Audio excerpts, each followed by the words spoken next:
there was also a shocking development here at home in politics, when a really high-profile member of the United States Congress today suddenly resigned without warning and without much of an explanation. In 2007, one of the profoundly steady hands of American politics announced that he wouldn't be running for office again. His name was Ray LaHood, and he'd served as a Republican member of Congress for more than a decade at that point. Ray LaHood was elected from a safe district for Republicans in Peoria, Illinois. Ray LaHood was steady enough and centrist enough, and not to put too fine a point on it, but boring enough, just non-controversial enough that President Obama ended up picking him to be his transportation secretary after Ray LaHood finished his time in Congress. Even though he was a Republican, he became part of President Obama's cabinet. The exit of Ray LaHood from his congressional seat, in electoral terms, it was no real problem for the Republican Party in Illinois. That district is really reliably red, for one thing. And Illinois Republicans had a boy wonder ready to step up and take that seat. Aaron Schock. He'd already won a seat in the Illinois State House when he was just 23 years old. The state had never had a younger lawmaker than Aaron Schock. Aaron Schock was this young, super ambitious, attractive, well-spoken, aggressive guy. Did I mention he was young? And at the time that young Mr. Schock was readying his run for Ray LaHood's old seat from that safe Republican district, Republicans in Congress at the time were trying to remake themselves in the image of a youthful party. House Republicans Eric Cantor and Kevin McCarthy and Paul Ryan, they launched this Republican Young Guns campaign in 2007. Aaron Schock was his own much younger gun, right? He was elected to Congress, the United States Congress, when he was only 27. Even though that year that he got elected, 2008, that was a year when Republicans got beaten really badly. They lost the White House that year. They lost ground in the Senate. They lost ground in the House. But in 2008, Republicans in Congress did get, from Illinois, this new boy wonder. Aaron Schock, the first member of Congress born in the 1980s. And so when Aaron Schock came up from Peoria to Congress, he was already kind of a star. I don't know why exactly the Beltway Press has such love for stories about members of Congress exercising, but the Beltway Press really loves to do stories about the workout routines of members of Congress. They especially love bipartisan stories about members of Congress doing their workouts. This bipartisan story about members of Congress working out appeared last summer, filed under Fashion. And here we have Congressman Aaron Schock enjoying his bipartisan workout with Democratic freshman Tulsi Gabbard of Hawaii, an Iraq War vet. These two freshman members of Congress, both very attractive, very young, a bipartisan duo in the gym. They're the new generation in Congress. Right now, in the background of this photo, see the guy in the red t-shirt, sort of out of focus? That's Congressman Kevin McCarthy. He really was supposed to be the young gun guy. He started the Young Guns not that long ago. No offense to Congressman McCarthy, but when you're the paunchy guy in the background picture and this guy in the baseball hat is the guy in the foreground, you, guy in the red shirt, you can't be the young gun anymore. New guy is obviously the young gun. Now that is young. Also, look at his guns. I mean... Aaron Schock was the boy wonder Republicans had been hoping for, this attractive, fit, new kid on the block. Honestly, in substantive terms, he did not do all that much as a member of Congress. He was not known for passing any particularly big or meaningful bills. He is not associated with any particular causes. But he was, young and fit and a great face for the party. He was able to parlay that into tons and tons and tons of media appearances, and also his own Republican Generation Y PAC, and also a famous star turn, yes, that's him, on the cover of Men's Health. Congressman, really. He was the handsome Aaron Schock, the young buck from Peoria with the very, very well done Instagram account and the unavoidable shirtlessness every time you turned around. Aaron Schock was it.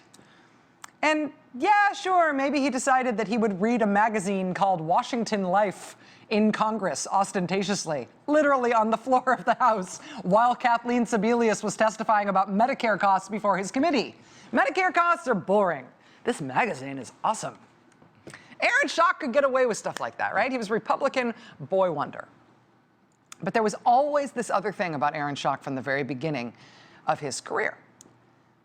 When Aaron Schock was first running for Congress back in 2008, as that November 2008 election got close, local press in Illinois started running stories about something he had done years before even that, when he was barely out of his teens.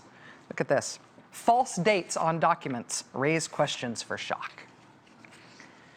Turns out Aaron Schock's parents had been the victims of a financial scam, and there was a trial about that scam that had swindled Aaron Schock's parents.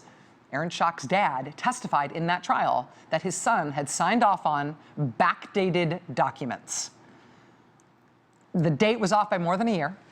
Aaron Schock was a public notary, and he signed off on those misdated documents anyway. His dad testified at trial that his own son did that. And at the time, the Peoria Star-Journal noted that what Aaron Schock had done, putting false dates on those documents that he then notarized, that could be considered a crime.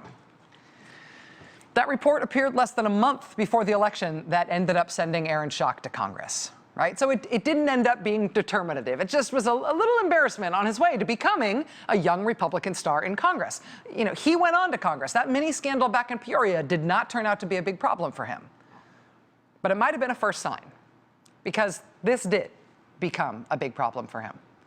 February of this year, a Washington Post style reporter named Ben Terrace stopped by Congressman Aaron Schock's new office on Capitol Hill.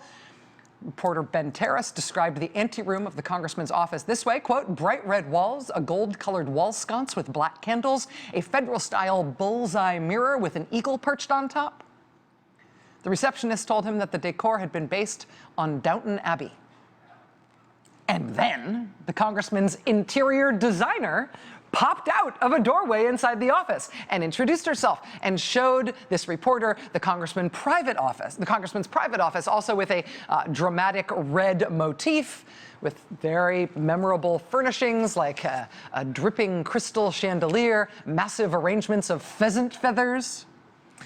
When the congressman's staff realized that they had in their midst a reporter taking a tour and snapping pictures about what the office looked like, they asked the reporter to delete those photos from his phone. All of which would be embarrassing enough for young Congressman Aaron Schock, both the scale of the design, but then also asking the reporter to get rid of the pictures. But then the congressman's staff hit real trouble, possibly as they tried to make this Downton Abbey office thing not seem like such a big deal. The congressman's staff said that the designer had offered her services for free. She had volunteered her time. That detail, that explanation that the work had been donated to Aaron Schock, well, that's a gift then, right? That's a donation. That led to allegations that Congressman Schock was actually violating the rules about accepting gifts as a member of Congress. That little Beltway style report about Congressman Aaron Schock's new office was just meant to be a human interest thing, right?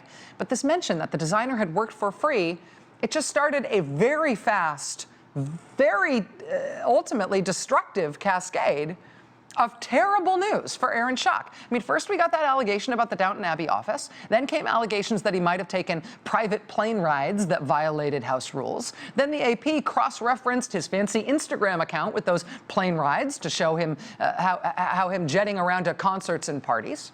Then BuzzFeed pointed out the presidential knockoff lectern that the congressman liked to use for appearances that cost him thousands of dollars. Then we learned that Congressman Schock's staffers had gone on a taxpayer-funded trip to New York where they had, quote, few official duties. What started as one offhand comment about the decorating of his office in this ostentatious way turned into a full-blown mess for Aaron Schock. Boy Wonder's cape was unraveling really fast. And Congressman Schock dealt with it as best he could. He paid back a lot of stuff, paid $40,000 for the office redesign. He got rid of some staffers. He hired some lawyers. He got a new PR team. He hired new accountants to look over his books and make sure he was doing things right. He held a press conference back home and told everybody back home in his district that he knew this didn't look good, but he was going to do better in the future. I know that when I take a trip and I post photos online, it can create the misimpression of being out of touch or an image that is not worthy of my constituents. I have tried to balance being a young congressman and doing things differently and more open with maintaining a level of seriousness. I've listened to the feedback from folks in my district and from the team of professionals that I mentioned earlier. I believe you have to earn the trust every day of the voters you represent, and that's exactly what I intend to do. You have to earn the trust every day. Congressman Schock, he would make a new start of it. That was just the other day in his home district in Peoria. He said he'd heard the voters. He was going to get this right. For all that cascade of headlines, you know, it was embarrassing. It didn't necessarily have to be more than that, more than embarrassing. Until now, reporters seem to have been onto another story about Congressman Schock. Yesterday, Lynn Sweet of the Chicago Sun-Times reported that Congressman Schock had used campaign money to pay for mileage on an SUV that he owned. Now, the paper said he billed taxpayers for the mileage in his SUV. And then this afternoon, Politico reporter Jake Sherman tweeted that Congressman Schock was resigning, that he was leaving his office, and that he was doing it, quote, after Politico questioned his mileage reimbursements. Politico went on to report that Congressman Schock had gotten reimbursed for more miles than the SUV in question had ever been driven. So, in effect, he had been paid to drive miles in that truck that had never been put on the odometer. Politico is clearly taking at least an implicit victory lap over this. But here's the question. In his written resignation statement today, Congressman Schock didn't say why he stepped down. He cited only the constant questions over the last 6 weeks. He said they had, quote, proven a great distraction that has made it too difficult for me to serve the voters who elected me. But that was it. Congressman Aaron Schock resigned. Announced he's leaving office, resigning effective March 31st. And we still don't really know why. Was it something worse about this last story, about the mileage having to do with allegedly getting cash, right? Is there something worse about that story than like the free decorating in the earlier stories? Was it just the cumulative effect of all of those stories, these 6 weeks of questions? Or was there some 50th shoe about to drop? That he thought was going to be harder to survive than everything else he has so far made it through? Did he want to get out of Congress before something else was going to happen that he knew was coming down the road? Why is Congressman Schock leaving for real? And what happens now? Joining us now is Lynn Sweet, the Washington, D.C. bureau chief for the Chicago Sun-Times. She has covered Aaron Schock since he was elected to Congress in 2008. Lynn, I appreciate your time tonight. Thanks for being here. Hi, Rachel. Why do you believe, or from your reporting, what do you think is indicated about why he resigned today? I can't tell what's the worst thing that he's been accused of. There's been a lot over these last few weeks. Well, there's mounting a number of serious legal questions that he's facing, and including questions that I had, that his team knew about the mileage too, the same stuff that Politico was covering. They knew I had the same information. But what I think really was going on here is that he knew that not only were there stories in the pipeline he knew about, but I think his team figured that there were also stories in the pipeline that they didn't yet know about. He also kind of knew, Rachel, that it was the end of the road for him, no matter what.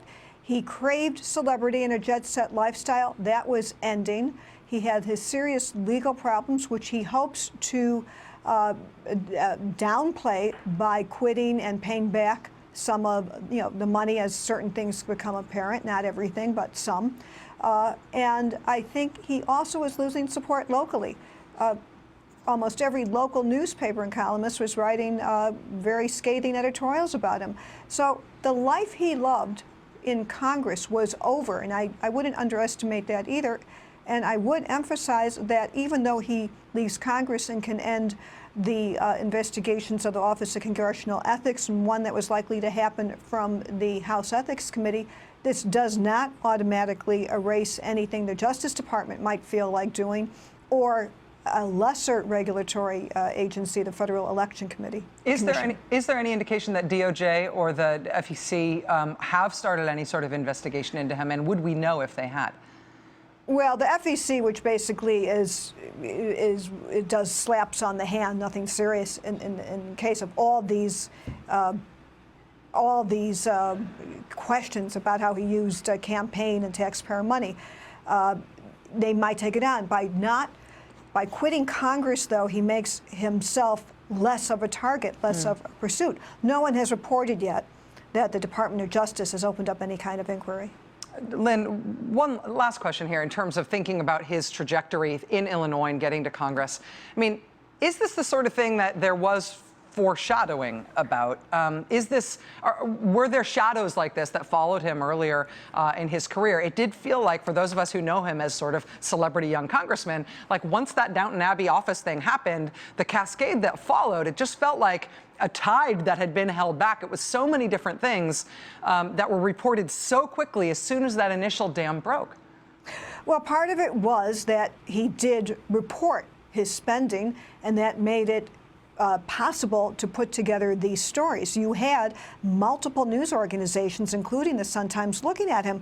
But of course, as you mentioned in the beginning of this, just think if it wasn't for the Downton Abbey story by the Washington Post, it wouldn't have raised questions that were important enough that people did start looking, which I think shows that the press has this watchdog function, and in this case, the watchdogs were able to, in short time, produce stories that showed that Aaron Schock had extremely, to say the least, questionable use of his campaign and taxpayer money. And I just, for people listening, there are things that are maybe symbolic in city, like bad taste if you don't like his red office, but it did lead to his whole kind of dealing with his taxpayer and government money, coming under a microscope that might otherwise just not have happened.